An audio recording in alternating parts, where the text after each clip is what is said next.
Why don't you explain the Masters of Lack first?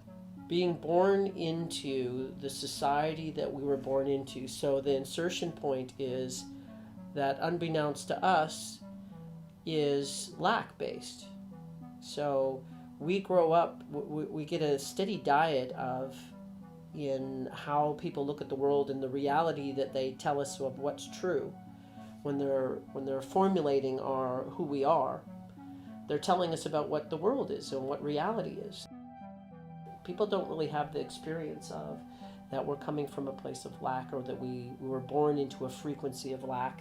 It's not obvious. How did it become obvious or apparent to you? I looked. There's two things that are going on. Is that we don't really feel good about ourselves. Yeah. And that had us vacate our heart, and that where we live are the safety is in our intellect. So we live in our mind, and that's why we're constantly thinking. Our focus, in yoga we call it your drishti. Our focus is completely and constantly stuck on your intellect, your inner conversation, talking to yourself, evaluating everything. We live there. We think that's who we are. And what the Buddhists and the Hindus and the Vedas, found out was that you're a human being. So beingness is where you are, and beingness has nothing to do with your intellect. You're not having a little conversation with yourself while you're being. You can't do both of those things. Either you put all your focus in a conversation with yourself to observe everything, to understand everything and okay everything, especially about yourself. You're not just being because you don't know if you accept it yet. We think we have to look. Our intellect thinks that there could be something wrong with us, so we want to inspect everything there is to know about who we are and what our feelings are, before it happens. And that kind of gets in the way of being. You can't do both of those things. The being that I am, I'm not my brain, I'm not my body, I'm not my thoughts, I'm not my negative thoughts, that's for sure. So if I'm not those things, then I get to look at them from a place of, it really comes from my inner world. The subtle body is what we call it in yoga. But it's really your soul, or what you discover in meditation. It's usually the first process in transformation, to be able to, in our yoga terms, we move our drishti, our attention, from between our eyes and our intellect and down into beingness and feeling. And it's really your experiencing. That's what beingness is that you're experiencing life, and you're experiencing yourself, and you're experiencing the moment. That's something you discover. Is there's a moment to be discovered. Taking a download of who you are. And that people don't really do that much. They don't really feel deeply into themselves. They do it from time to time, and then they try and use that as GPS. This is who I am, and this is the direction I'm going, which, by the way, changes a lot faster than most people go back and check. Okay. So, and then it's also the download of who you are. What the Buddhists figured out, and the Hindus, etc., was that you can take a download of yourself, or you're feeling your soul in the moment. So you're feeling what you are. Creation made you perfectly. You already are a being. So, and you discover that being that you are. The Buddhists, etc., found out that taking that download, just being who you are, being in the moment, there's a sense of wholeness that comes with it. There's a sense of calm that comes with it, of what you actually are, what our mind and being connected directly to our survival mechanism 24/7 is going to make you an anxious person. Because that's all you're doing is focusing on, because that's what we're stuck there. We're stuck in lack. We're stuck listening to that there's something wrong with us, and or we're afraid there's something wrong with us, and either people are very busy covering it up, or they're trying to manage it in some kind of way.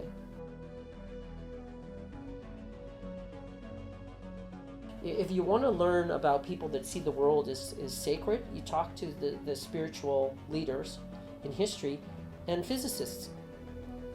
People who really understand science, they start really seeing how complicated and amazing the design is. They have a great appreciation for it. And that in the 80s or so, maybe before that, that, well, definitely by the 40s, when they really got involved in quantum physics, is that they started some of the things scientists were saying that, spiritualists had been saying for 5,000 years, and where science actually finally met spirituality. So all of those, the whole, wrapping it all together is frequency. There is a frequency that we were born into, and Bashar was talking about we're the masters of lack, and we have to master lack, and we master experiencing lack. That's what we're here to do. Master experiencing lack. Lack, and to the end, and you can remain the master of lack by experiencing it, or you can use that experience of understanding and mastering, being a master of lack, to choose not lack, to raise your frequency, because you go, okay, I get it, I understand it. Now I can see that it's just a frequency, so it's not an actual reality of everything is, and the amount of possibility that I'm allowed and everybody else is that it's actually just the place, my insertion point. And I woke up here. Not be afraid and turn to stone. Yeah, well, the opening Pandora's box is that if you opened it, that you would turn to stone. Okay. Yeah, and that so people are afraid to open the box of who they are, because then they will find out if you really, we're afraid there's something wrong with us, but if we really go through the granular exploration of who we are, we can find some evidence. Empirical was the word I was looking for. We can find some empirical evidence that there's really something wrong with us. And we can survive and work through that that there might be something wrong with us, but we can't find out a piece of empirical evidence there's something wrong with us. So that's what keeps people out of looking in there too deeply, because they can't, when they do look, oftentimes they just go in circles and tire themselves out and drive themselves crazy. Or that they're afraid, so they don't even open the box, or they open it a little bit and then close it because they're really afraid to find out that like when you look inside and we look at our conversation and how we feel about ourselves, is that it's confusing and it's unpleasant. And that's what lack is. It's unpleasant. And that if nobody's ever taught you about what those feelings are, and that we're adding meaning to our reality.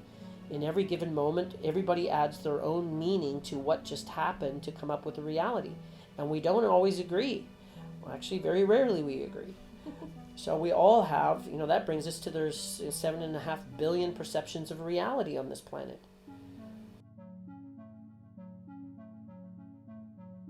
What the masters have determined is that you can be, there's something very delicious. It starts all of a sudden, that's why meditation is so great, is you turn your mind off, you turn to a different frequency of who you are, you start experiencing beingness.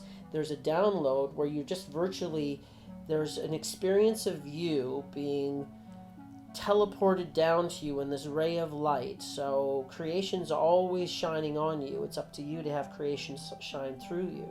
So being able to let that in, when you take the focus, when your focus is on your intellect, all it does is hit on you. But when you put your focus on beingness and feeling that download, you all of a sudden you feel, within minutes, you feel you're rejuvenating. There's a connection to self that's it just feels good to experience you, just to be with you.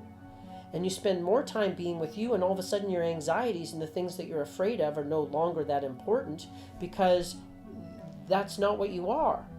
You are this other thing that it's fuller. It has an experience of